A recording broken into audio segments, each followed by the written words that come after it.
1872 წლის 5 დეკემბერს ორანძიანი საზღვაო გემი დეიგრაცია პორტუგალიის სანაპიროებსა და აზორის კუნძულებს შორის მიცურავდა, როდესაც ეკიპაჟის წევრებმა 10 კილომეტრის დაშორებით გემი შენიშნეს. მისმა არარეგულარულმა მოძრაობებმა და იალქნების უცნაურმა ფორმამ დეიგრაციას კაპიტანი დააეჭვა, რომ დისტანციაზე მყოფ გემს რაღაც წესრიგში არ ჰქონდა. კაპიტანმა კურსი შეცვალა და გემისკენ შებრუნდა. როგორც კი მიუახლოვდა, გემბანზე ვერავინ დაინახა, არც სიგნალებზე პასუხი მიუღია, ამიტომ გემზე გამოსაკვლევად 2 მეზღვაური გაგზავნა. მათ მიახლოებისას დაინახეს, რომ გემს უკანა მხარეს სახელი მერი სელესტი ეწერა.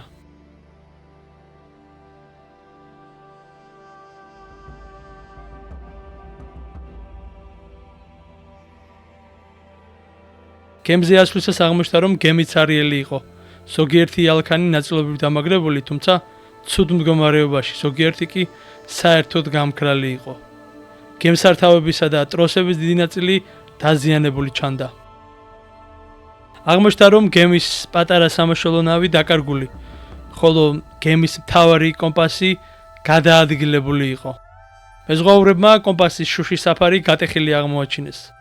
გემის ფსკერზე დაახლოებით 1 მეტრის წყალი იდგა, თუმცა ეს ამ ხელა გემისთვის მნიშვნელოვან საფრთხეს არ წარმოადგენდა. გემის ტვირთი 1700 ბარელი სამრეწველო სპირტი ძირითადად ხელუხლებელი იყო. გემზე 6 თვის სამყოფი საჭმელი და წყალი იპოვნის. კაპიტანმა დევიდ მორჰაუსმა გაუგნებულმა აღმოაჩინა, რომ ეს იყო ხომალდი მერი სელესტი, რომელმაც ნიუ-იორკი დაახლოებით 8 დღის წინ დატოვა და იმ დროს უკვე გენუაში, იტალიაში უნდა ყოფილიყო. ასე დაიბადა საზღვაო ისტორიაში ერთ-ერთი ყველაზე დიდი საიდუმლო, რა ბედი ეწია გემზე მყოფ 10 ადამიანს. აწლეულობის განმავლობაში ფაქტების ნაკლებობამ და მხოლოდ სპეკულაციებმა წარმოშვა უამრავი ვერსია იმის შესახებ, თუ რა შეიძლებოდა მომხდარიყო გემზე. თეორიები მოიცავდა გემზე აჯანყებას, მეკობრეების თავდასხმას, ზღვის ურჩხულებს და სხვა. მაგრამ რა მოხდა სინამდვილეში?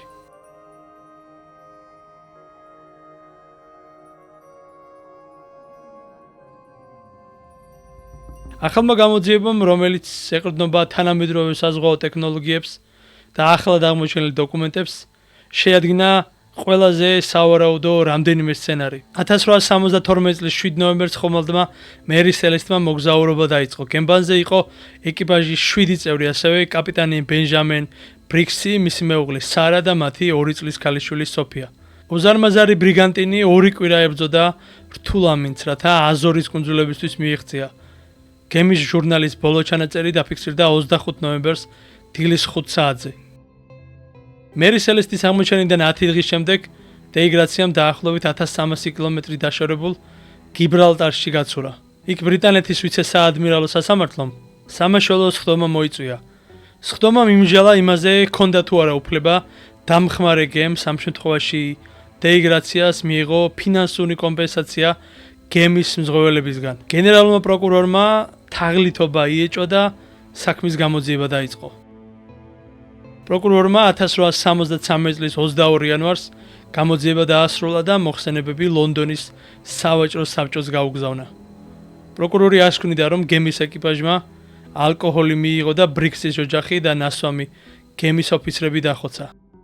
მათ მოჭრეს გემს ცხვირი შეჯახების სიმულაციისთვის, შემდეგ კი გემიდან გაიქცნენ. პროკურორის ამბოხის თეორია ეჭქვეშ მაშინ დადგა, როცა გემზე აღმოჩენილი ლაქების მეცნიერულმა ანალიზმა აჩვენა, რომ ეს ლაქები არ წარმოადგენდა სისხლს. ამერიკელებმა ასევე თქვეს, რომ გემის ცხვირზე დაზიანებები გემზე ზღვის ზემოქმედების შედეგი იყო.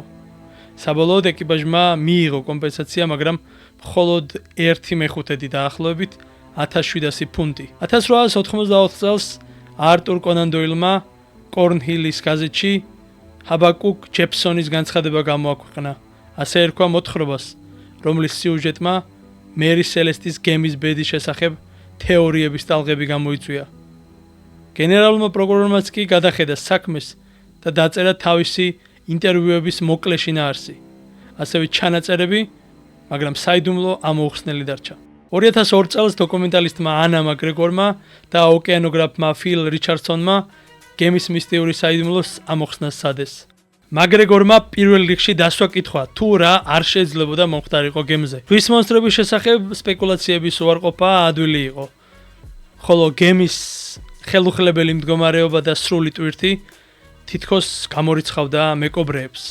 მაგრეგორმა ეკიპაჟის თანამდებლებთან გასაუბრების შემდეგ ეკიპაჟის წევრების ბორტზე ალკოჰოლის სმა და აჯანყება ნაკლებ სავარაუდო ვერსიად ჩათვალა. იყო სხვა თეორიაც, რომელიც ვარაუდობდა, რომ ალკოჰოლის ორთქლი გაფართოვდა სიცხეში და თავარი ლუქი ააფეთქა.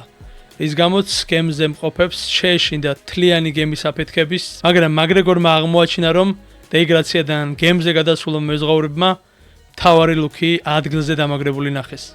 ასევე 1701 კასრიდან მხოლოდ 9 იყო ცარიელი. მაგრეგორმა ეს იმით ახსნა, რომ ის 9 კასრი წითელი მუხისგან იყო დამზადებული და არა თეთრი მუხისგან და როგორც ცნობილია, წითელი მუხა უფრო ფოროვანი ხეა, ამიტომაც იმატებს მისგან დამზადებული კასრებიდან სითხის გამოსვლის ალბათობა. მაგრეგორმა ახლა უკვე მეორე კითხვა დასვა, მას რა მოხდა გემზე. პირველი ვერსია შედარებით მარტივი ჩანდა. გემი მასზე მყოფებმა უბრალოდ მიატოვეს. თუმცა რატომ? ღია ზღვაში გემის მიტოვება ბოლოა, რასაც კაპიტანი უბრძანებს მეზღვაურებს, მაგრამ იყო კი ასეთი ბრძანება.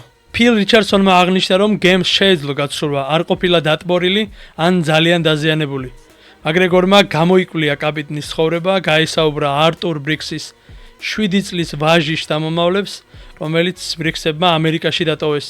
მაგრეგორმა შეიტყო, რომ კაპიტანი გამოცდილი იყო და პატივისცემით სარგებლობდა ზღვაოსანთა წრეებში, შესაბამისად არ არსებობდა მოლოდინი იმისა, რომ ის რამე არარაციონალურს გააკეთებდა. შემდეგ მაგრეგორმა იფიქრა, რომ საიდუმლოს გასაღები იმ ადგილის დადგენაში იქნებოდა, საიდანაც ბრიქსმა, მისმა ოჯახმა და ეკიპაჟმა გემი მიატოვა. ჟურნალის ჩანაწერების მიხედვით გემი 25 ნოემბერს აზორის კუნძულიდან 10 კილომეტრში იყო. დეიგრაციას ეკიპაჟის ჩვენებიდან კი ცნობილია, რომ 10 დღის შემდეგ გემი კუნძულიდან აღმოსავლეთით დაახლოებით 650 კილომეტრში ნახეს. მაგრეგორმა რიჩარდსონს თხოვა ამ ორ წერტილს შორის მარშრუტი გაერკვია. შეგროვებული მონაცემების საფუძველზე რიჩარდსონმა დაასკვნა, რომ გემს შეეძლო ეკიპაჟის გარეშე ამ ორ წერტილს შორის გაეცურა. გემის ჟურნალი 1895 წელს დაიკარგა, თუმცა არსებობდა პროკურორის ჩანაწერების ჟურნალზე. ამ ჩანაწერებზე დაყრდნობით კი აღმოჩნდა, რომ ბრიქსი სინამდვილეში 200 კილომეტრით უფრო დასავლეთით იყო, ვიდრე ეს თავად კაპიტანს ეგონა. მისი გათვლებით მათ კუნძულები დაახლოებით 3 დღით ადრე უნდა დაენახათ. პროკურორის ჩანაწერებით გაირკვა სხვა ინფორმაციაც. 1 დღით ადრე, სანამ აზორებს მიაღწევდნენ, ბრიქსმა კურსი შეცვალა და კუნძულ სანტა-მარიას ჩრდილოეთისკენ გაემართა. ასევე გაირკვა, რომ მისი წინა მოგზაურობისას გემს ქვანახშირი გადაქონდა და შემდეგ გემი გადაკეთდა. ქვანახშირის მტვერს და სამშენებლო ნამსხვრევებს შესაძლოა დაებინძურებინა გემის ტომბოები, რამაც შეიძლება ახსნას ნაპოვნი დაშლილი ეს მოწყობილობები. ამის გამო ბრიქსს შესაძლოა არ ცოდნოდა მისი გემის კორპუსში რა რაოდენობის ზღვის წყალი იყო, რომელიც ზედმეტად სავსე იქნებოდა იმისთვის, რომ კაპიტანს რაოდენობა ვიზუალურად განესაზღვრა. რადგან ვერ გაარკვიეს იძირებოდა თუ არა მათი გემი და როდესაც ბოლოს და ბოლოს დაინახეს კუნძულები, შესაძლოა ამიტომ კაპიტანს გემის მიტოვების შესახებ ბრძანება გაეცა. არსებობდა სხვა თეორიებიც, მათ შორის ის, რომ მერი სელესტის გაქრობაში დეიგრაციაც მონაწილეობდა.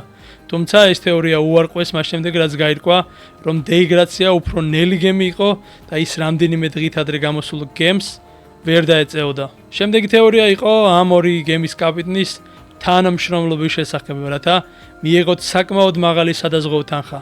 თუმცა არც ეს აღმოჩნდა სარწმუნო, რადგან ასეთ შემთხვევაში თუ ბრიქსი გაქცევას აპირებდა, აუხსნელია რატომ უნდა დაეტოვებინა თავისი შვილი ამერიკაში.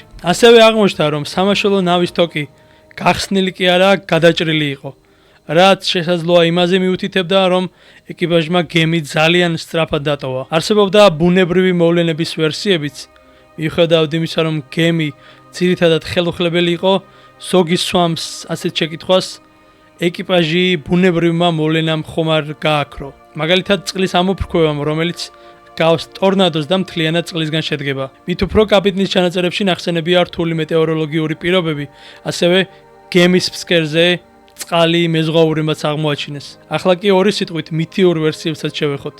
1904 წლის 17 სექტემბრის ჩემბერსის ჟურნალში ივარაუდეს, რომ გემს გიგანტური 8 ფეხან კალმარი დაესხა თავს. ბუნებრივი ისტორიის მუზეუმის მიხედვით გიგანტურმა კალმარმა შესაძლოა სიგრძეში 15 მეტრს მიაღწიოს და თავს დაესხას გემებს, თუმცა აღინიშნა, რომ ასეთ არსებას შეეძლო ეკიპაჟის წევრების გატაცება, მაგრამ ძნელად სავარაუდოა გაეტაცებინა სამაშველო ნავი ან კაპიტნის სანავიგაციო ინსტრუმენტები.